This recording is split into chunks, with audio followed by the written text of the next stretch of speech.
than your currency. Splurging millions, buying houses like Monopoly. Fucking 9 to 5, man, the money is a joke to me. Buying cryptocurrency. Hey guys and girls, welcome to this week's episode of the No BS with Birchy podcast. I'm your host, Nathan Birch, and this is the show unraveling the truth to the facade of the 21st century. We're now exiting the matrix and waking up to motherfucking reality. Thanks for tuning in, everyone. Good seeing everyone again this week. I have a special guest with me. We've got Ken, and today I want to talk with Ken about his business and his background, and a little bit about his journey, and ask him some questions. We're doing this series, talking to other people that are in business and doing stuff themselves, and obviously, I always talk about investing in your property portfolio like it's a business. So many people out there treat their property investing more like a hobby or more like a journey. And, business fundamentals when it comes to property investing are very, very important.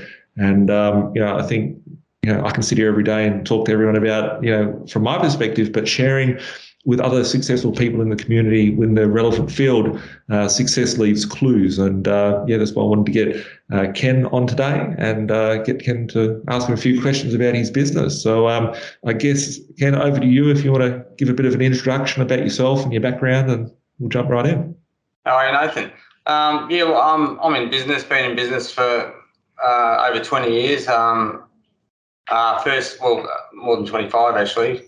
I started business in my shed at home. I'm a fitter and turner by trade, and just started with a couple of machines. I actually borrowed $2,000 off my mother-in-law when we first got married to buy my first machine. I always wanted to work for myself, and borrowed $2,000 off her and to get going. And I worked from home, like in the garage at the back, had one lathe. I'm a fitter and turner by trade, so I had one lathe, and started that way. And it was fantastic training actually, because it made me be really efficient with my time. Like if I had to go out and buy a drill or buy a tool, every time you go out you lose a couple of hours. So I had to really bunch it up, and even to this day it's like those efficiencies sort of carry through. But so that was great. I started, borrowed the $2,000 from my mother-in-law.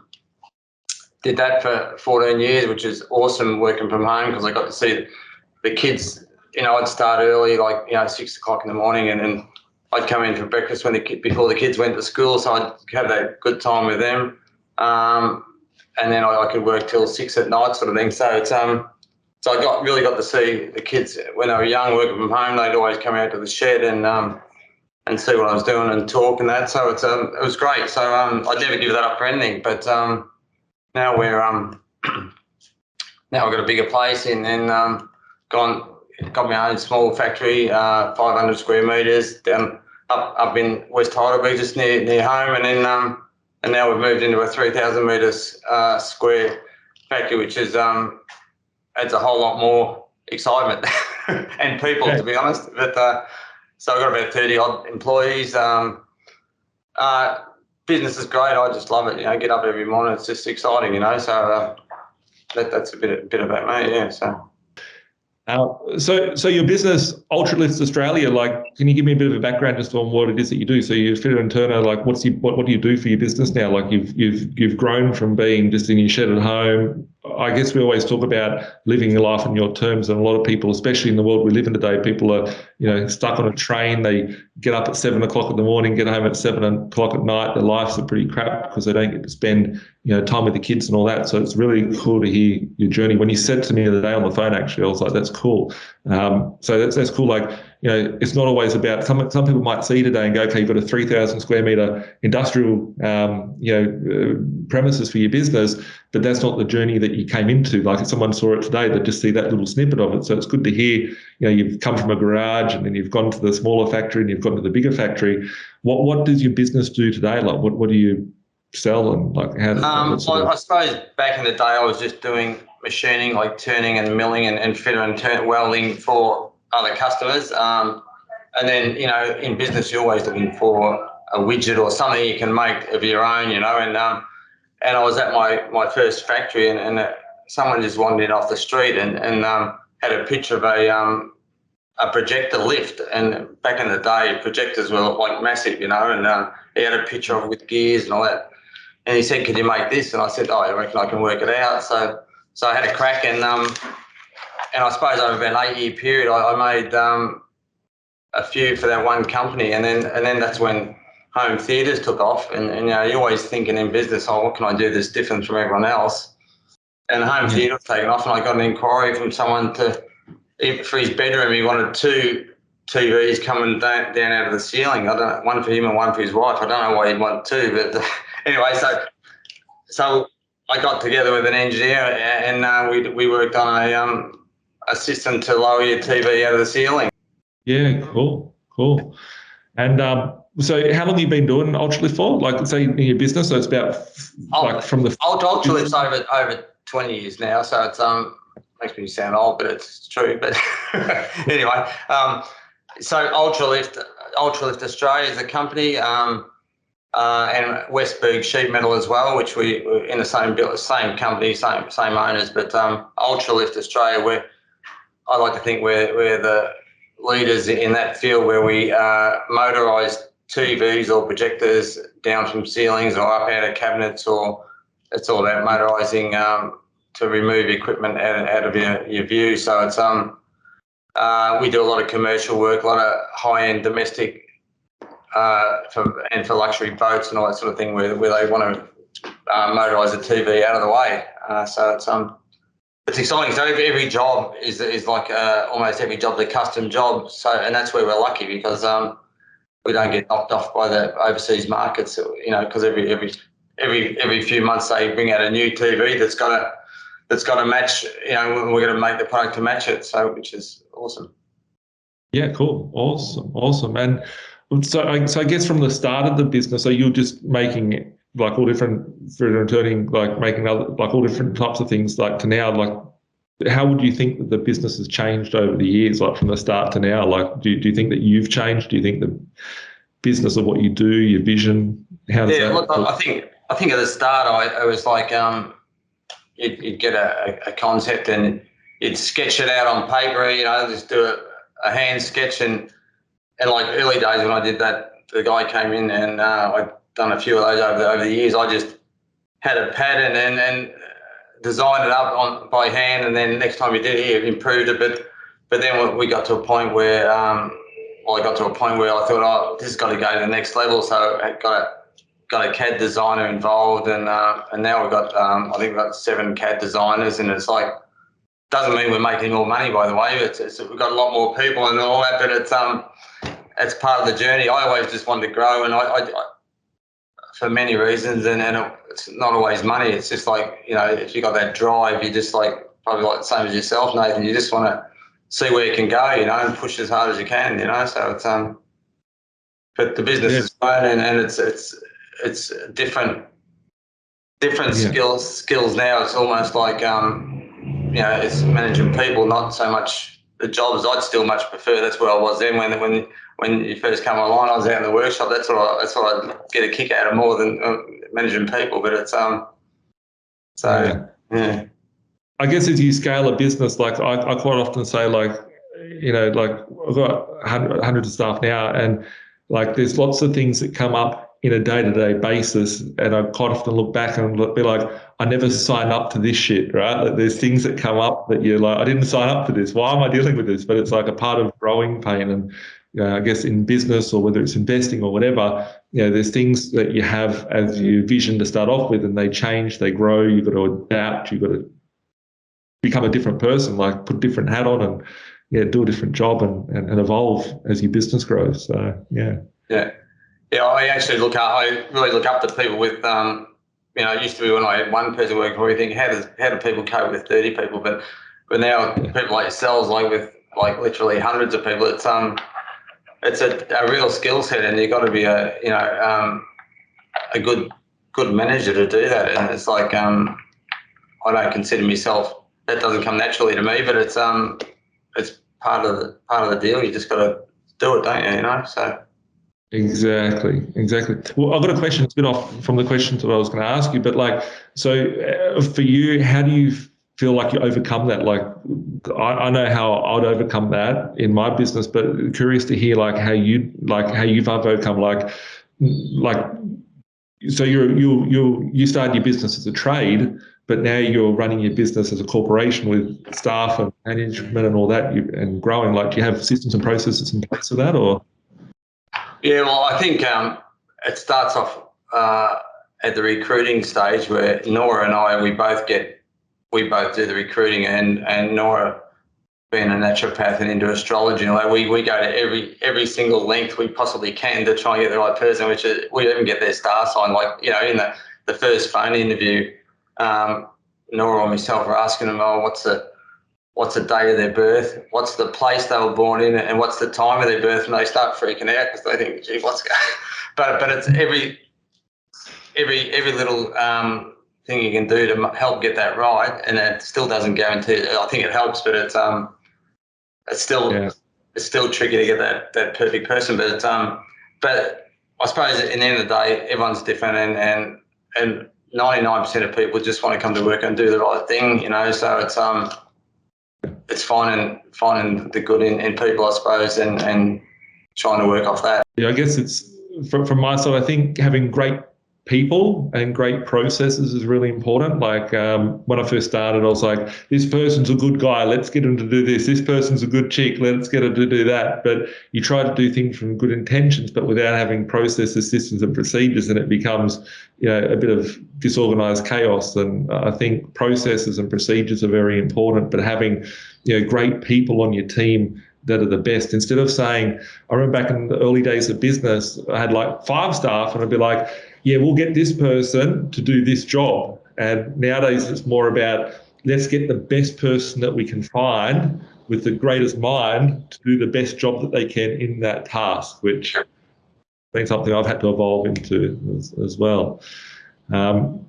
I guess the other question was, like, what makes you so optimistic about like the future of the industry and about what you're doing? Well, I'm just so grateful for where we are now, like with COVID, I've started at the end of a recession when I first started business, and it was like, I didn't plan that. It was just like, I just started and I just do things like gut feel is a good thing for me. I know that's the wrong thing to say in business, but the bloody gut feel, it works, I reckon. And now, like when's it ever been that a manufacturer is booming in hard times? It just doesn't happen. But this time round, like we're the lucky ones. We're really, really lucky. To have a restaurant or something like that, the pain that those guys are feeling is horrific. So it's we're just really, really lucky to be in this at this time, I think. So and we're just pushing as hard as we can to just do as much as we can, which is, it's exciting, So it's. Yeah, no, that's good. That's good. And every time, like, just getting back onto like your team as well, like every time I've spoken to someone from your network, your community, or your staff, or part of your community, everyone I speak to, like, they've got a really good mind on them. They're like they've got a good brain, they're of good character, and so you've got something really good. It expands out not just for yourself, but the principles that you have and the beliefs that you have with your kids and community around that, which is really, really cool. And I think having good people in the business is great, but then making them like a family sort of, in the family sort of thing is really cool. So I guess getting into what you're doing right now, how did you get credibility, I guess, like in the industry when you first started going to the Ultralift? Was there hurdles? Was there? Yeah, well, I suppose I was working for this one customer, and then from coming from like general engineering, machining, welding, to actually making a product and going into a whole audiovisual industry, a whole different industry. I remember one of the first jobs I did was an architect in Sydney wanted a TV to come out of a roof of a house, and I dealt with him on the phone. Like in the engineering side, I had customers and on 30-day accounts and all that sort of stuff. But starting this new business, I had this architect, and it was a big deal. It was about $3,000 at the time. That was a long time ago, and it was and he paid me a deposit. It was actually about $4,500. He paid me a deposit $1,500 to do this TV lift out of a ceiling. And anyway, did the thing, sent it up there, all in good faith. The guy disappeared off the face of the earth. So he owed me $3,000, and I thought to myself, geez, that I've been done here. And I a few months went by, couldn't find him, didn't answer his phone, nowhere to be found. $3,000, I thought to myself, geez. And at that point, it was like, I remember I had a $10,000 overdraft. I was always in the high nines, living day to day sort of thing. And it's like, I thought, there's $3,000, bloke's just done me for. I'm going to have to change the rules here. So from that day, I made a rule that in this new business that I was doing, that everything had to be paid for before it left me at my workshop. And that was the best $3,000 I ever lost. Seriously, from that day, I refinanced my overdraft through my housing loan, and from then on, we've been cash flow positive, which is, it's a good $3,000 to lose if I look at it that way. So it's yeah. I guess in business, like I'm trying to think back, because one recently, I forget what it was, but it was like I had a very similar sort of incident recently where something went wrong, and I was like, that's good money that I spent. Like even though I lost it, something went wrong. It's the lessons that you can't read from a book or be taught. It's It's a bit like that, work on your business, not in your business. But I mean, I can sort of go with that. But I mean, as soon as you lose real touch with your business, I think I don't know. It works for a lot of people, but maybe it doesn't work for me. Yeah, and I guess like there's no, like, you've got all these gurus that are out there telling you how to run your business and all that sort of stuff. But like, when you're actually working in a business and you're running a business and you're dealing, like, there's different hats that you have to put on, different, bullets that you have to dodge, whether it be, okay, we've got big orders coming in next week, we've got the overdraft that's here, how are we going to do this? The biggest thing I've always thought about, like I've had tough times over the years, is like the wages are the first thing that has to always be paid and stuff like that. But then you got to put all these hats on. You got to go, okay, I'm in the business, there's compassion there, there's certain things that's affecting certain things, and trying to navigate that business. So yeah, there's no, I guess, booklet that says this is how to run your business and do it by the book. Yeah. Get screwed.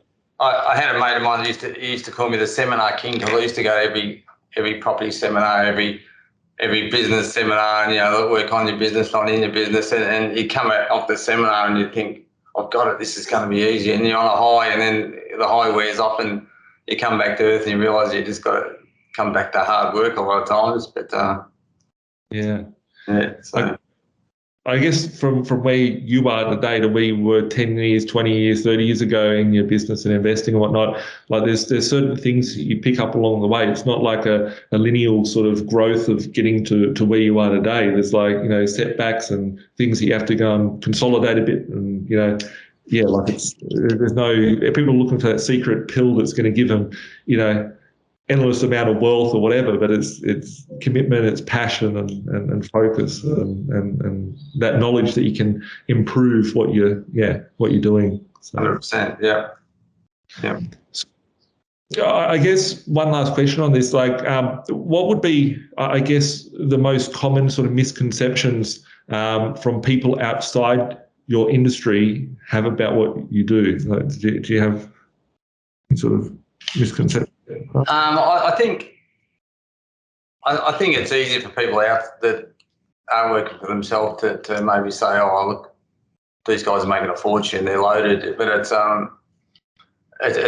the the 60, 70, 80-hour weeks you put in, and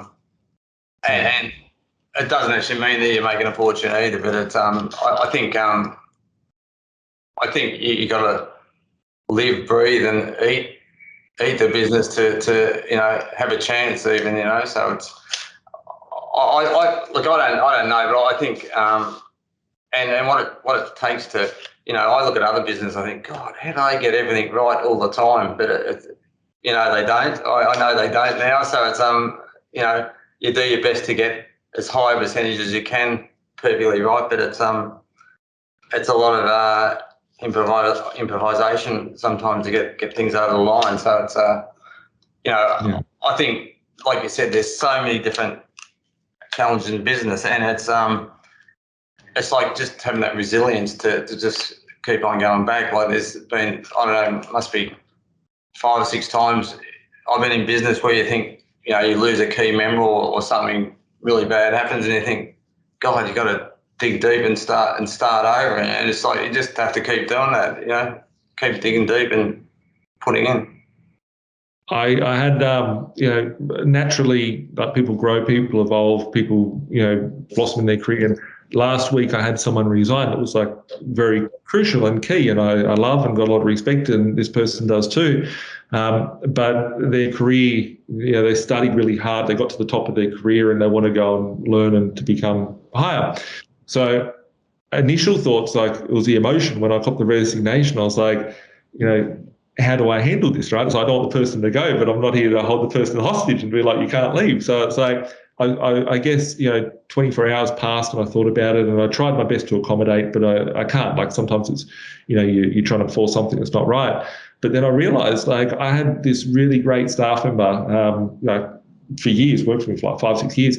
And when she left, it was like the end of the world. I felt like it was the end of the world and, how's business going to move from Monday?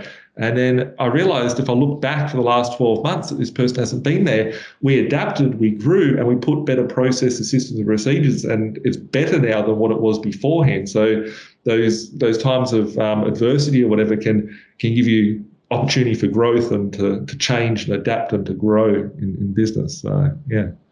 And it's hard not to take it personally, isn't it? Like, Yeah. you lose some good people and you think, God, what am I doing wrong? Is it about me? It's hard not to take it personally, but you just can't. Yeah. We've all got different mindsets. We've all got different thought process. We've all got different lives. We've all got different goals and challenges and stuff like that. And I guess the last 12 months or 18 months or 24 months with, what's going on in the world is, shown a lot of us that we're all very different in our belief systems and how we behave and what we do and all that sort of stuff. And we can only do what we can, and as long as you provide, I guess, a good environment and opportunity that you want to try and nurture and keep key people. So yeah. I've got a couple of just real candid questions here. Like, what made you decide that you wanted to be a business owner in the first place? Like, some people get really scared and they never want to jump out and become a business owner. They go, scrap that, I want to work 9 to 5 forever for security. Like, what made you want to become a business owner to start off with? It's hard to answer. I just always probably knew I wanted to work for myself. I don't know what, I don't even know where that came from, but I know, I used to, when I was working for a boss, I used to make, in the garage at home, make gym equipment and just start off doing that sort of thing and little sidelines. And then I know, I got married and in the first year, like, Nora fell pregnant and I thought, God, that's the kick in the bum I needed to get. I thought I got 9 months to get something like going now, or else it's going to be too hard. So that was the shove I needed to just start, and then it just went from there. Yeah. So, but I think you need it. For me, I needed that bit. I always knew I was going to do it, but just making that plunge, was the thing, and that was just need that bit of a kick on. Yeah. Yeah. Cool. And my next question was going to be, how did you get the idea for the business? Like, you just kind of answered a bit of it there. Like, but was there, like, did you is there any other? Well, I suppose even when I started, I was working for a crowd at the time, and I was going hammer and tong for them like I would for myself, same.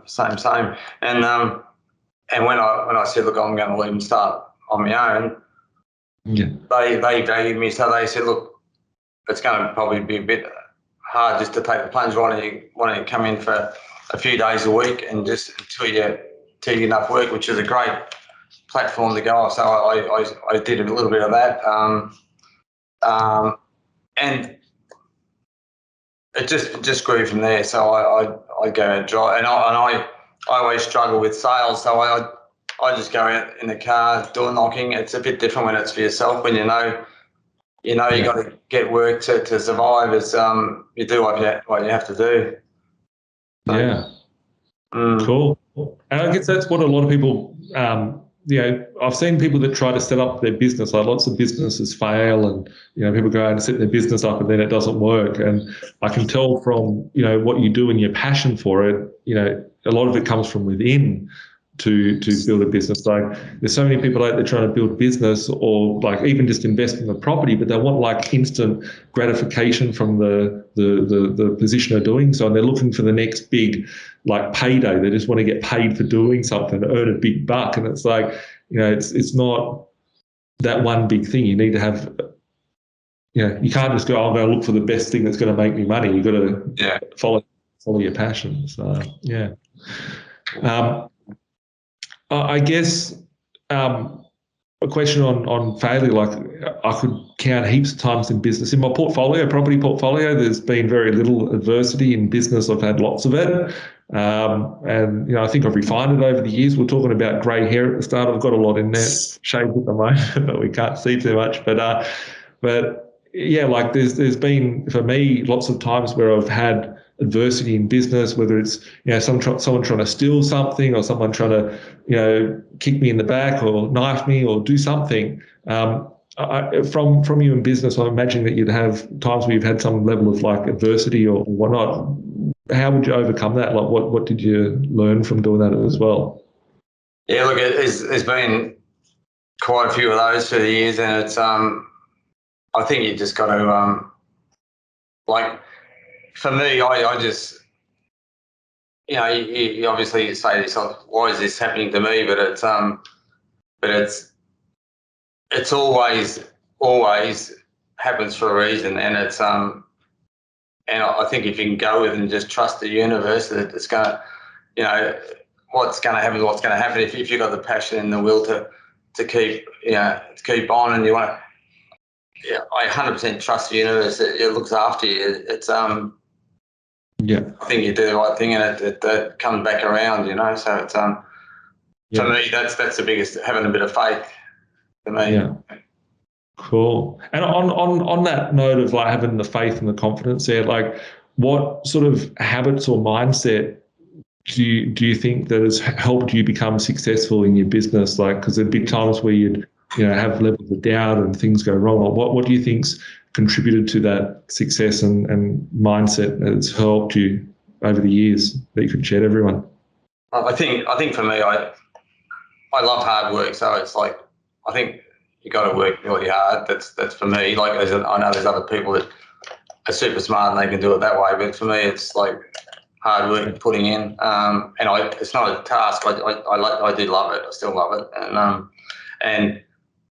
And like just trusting that it's going to work out and digging deep. Like I like to think I work really hard. I always have big, massive goals, ridiculous goals sometimes. And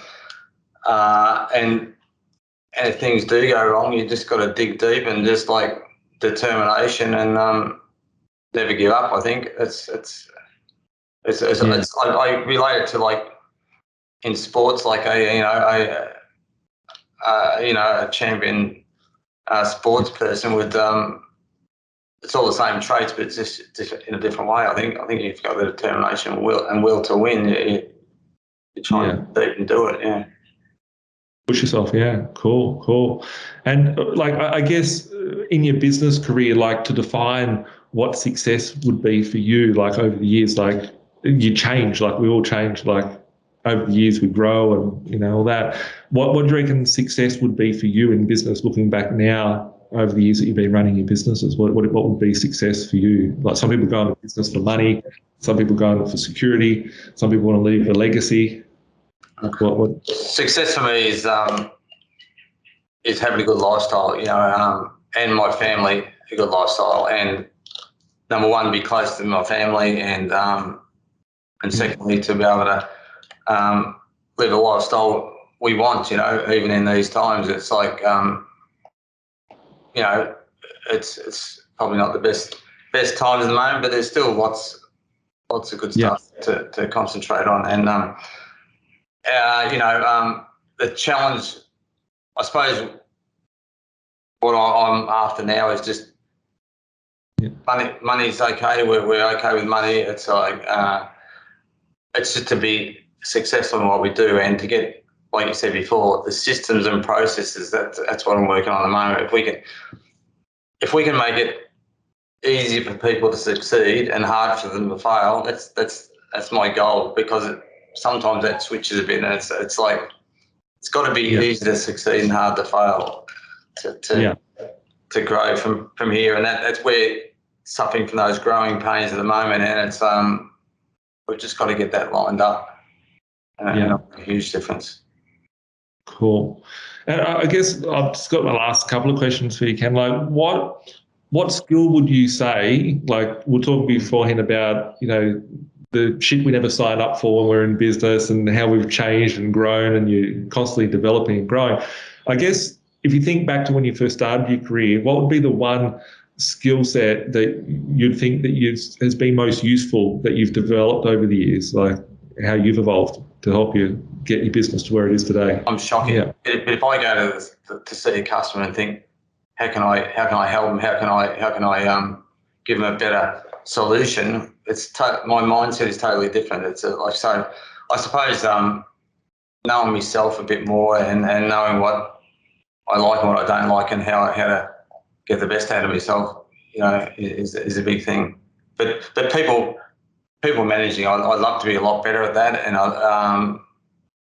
we'll just do our best. Yeah, cool. And I guess if you were to go back and speak to your younger self, just starting out, like what sort of advice would you give yourself back then?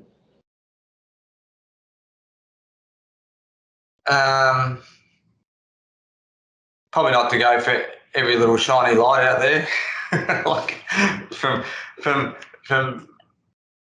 I'd say, I have to say, gambling on the share market to it was like, and I still don't learn the lesson, but if I see an opportunity, I still love to have a bit of a crack, But I mean, I think that the one thing that to change it is that's worked for me is business is only for me, and I know it's just a vehicle to do other things, Like if you're in your business and you're living your business and you're expecting to sell that business or sell your machinery at one day, it's not going to get you a whole lot, I don't think. But if while you got the cash flow going, if you can do other things like property with you, or trading or whatever, or or whatever.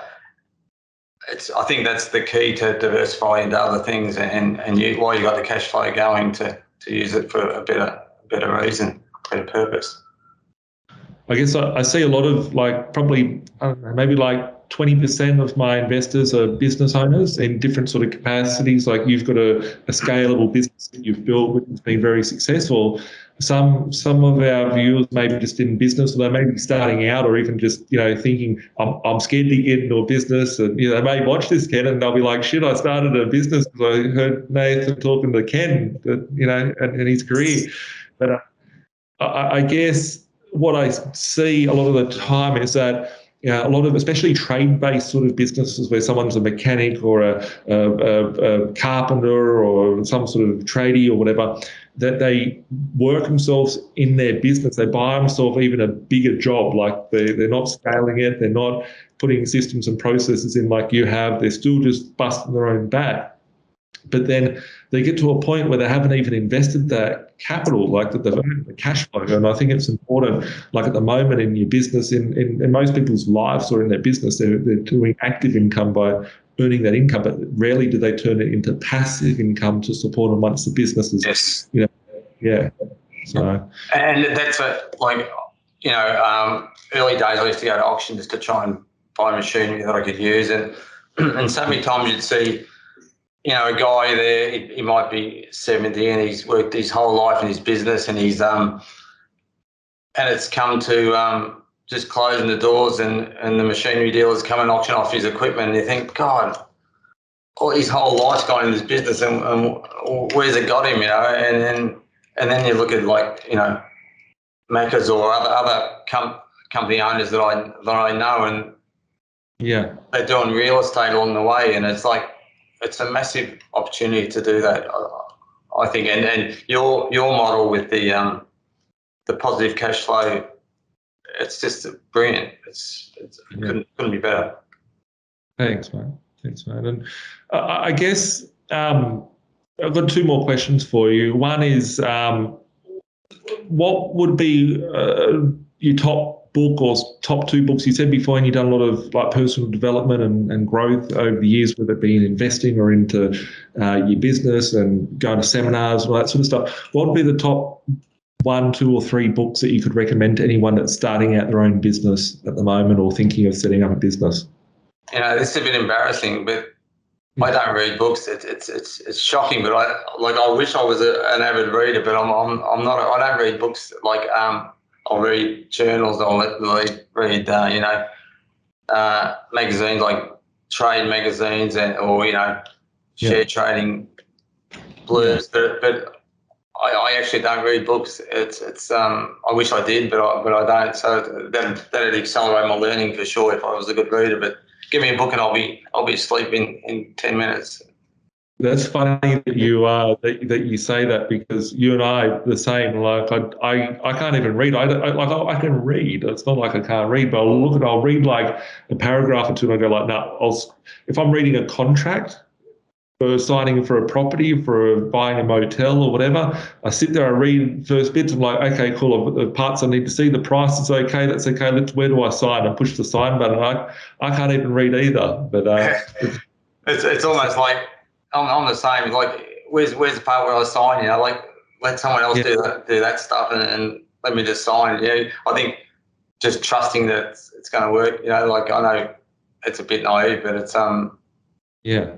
But if you have good team members on your team and you have good, you know, people that can advise you and guide you along the way, I guess that's really important. I know I've got, you know, great staff and great sort of people that I want a lawyer that's going to advise me. I want an accountant that's going to advise me. But yeah, having good people is important to remove that doubt and remove that risk. But, absolutely, it's a great feeling to be able to just pass off the stuff that you don't want to do, and you know it's going to be done properly. It's just such a good feeling, isn't it?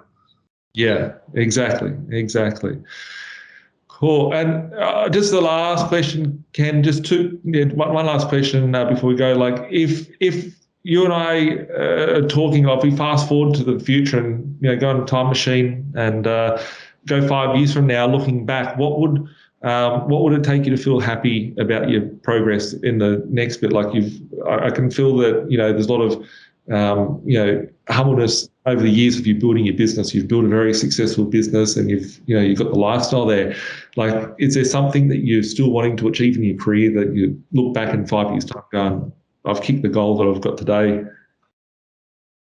I think it means a lot to me if staff are happy. You know, if everyone's happy around me, it's like you know, your family, but it's I think it's like your staff end up being your friends and your family, and it means a lot to me that and it's not always that way, but it means a lot to me that if everyone's happy, and like we can celebrate the successes, as you know, that means a lot. And if I could look back and see maybe the place still going, maybe it's been a staff takeover or whatever, you know, that'd mean a lot to me. If you still could walk into it and it'd be going well, yeah. So yeah. Yeah, awesome. You're only as good as the people you got around you, Ken, and if you nurture them, yeah. And if you accept something that's bad, then that's what you're setting as your standard there. So yeah. What's that saying? What you're prepared to walk past sets the culture. It's so true, isn't it? You know, it's like even in the workshop, if there's paper on the ground, if you just walk past it, it just gives everyone else permission to do it. Exactly. Sometimes you have to think about your action and how it's going to affect the next person that's looking at you in the business on how you behave and carry yourself. So, yeah. Ken, thanks for coming on today. I guess just for our viewers, if anyone wants to get in contact with you or get you to build them some customized equipment, how would people find you? How would they get in contact with you? How can they reach out? Yeah, well, thanks for having me, Nathan. It's been very interesting. But probably www.ultraliftaustralia.com.au is the best place. We're all on there, and it's all our details are on there, and so that's the best place for any customised TV or projector lift, or and the other part of the business is Westberg sheet metal. So we do sheet metal products, laser cutting, all that sort of thing as well. So happy to help anyone, or if anyone wants to call me just to have a chat, that's fine as well. So it's thanks very much for having me. That's right, Ken. Thanks a lot for being on. It's always great chatting to you, and hearing about your journey. Like, there's things that I'm learning about you just by chatting to you today. So thanks, Ken. We'll be talking a lot more, because what you do is really interesting for me. So it's and our family actually. So it's great. It's been an awesome journey, and like working with your family. Every time I speak to you, it's good to have wholesome conversations, because it's rare in the world that we live in today that sometimes having real conversations about doing cool things. We're in a world of negativity. We're in a world where people are living in fear, and it's being able to keep moving and growing and enjoying the journey. Like, I know it's a bad place out there. People are unhappy and things are not going well for everybody, but I think that there's great time to be alive and great things. It's good to have those conversations. So, thanks, Ken. And just as a final sign-off for everybody, thanks a lot for watching this week. As always, you can find us on Google, YouTube, Spotify and Apple Play. If you need anything, you can reach out to my team, 1300 367 925, or hit us up at admin@B.Invested.com.au. Thanks a lot for tuning in, and we'll catch up soon. Thanks again, Ken.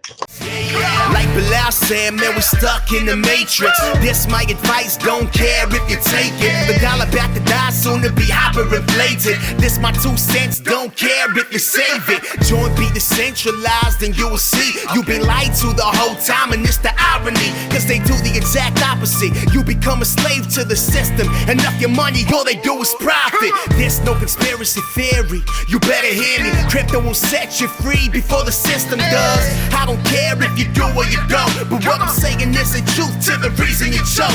I've never been a failure, excuse my behavior. Keep talking, haters doing me a favor. They all telling lies, I know what they been telling you. I'm the opposite of Donald Trump of Australia. It's amazing, here for the taking. My time is never wasted, just getting wasted. These girls say I'm really breathtaking. I can't help it if I really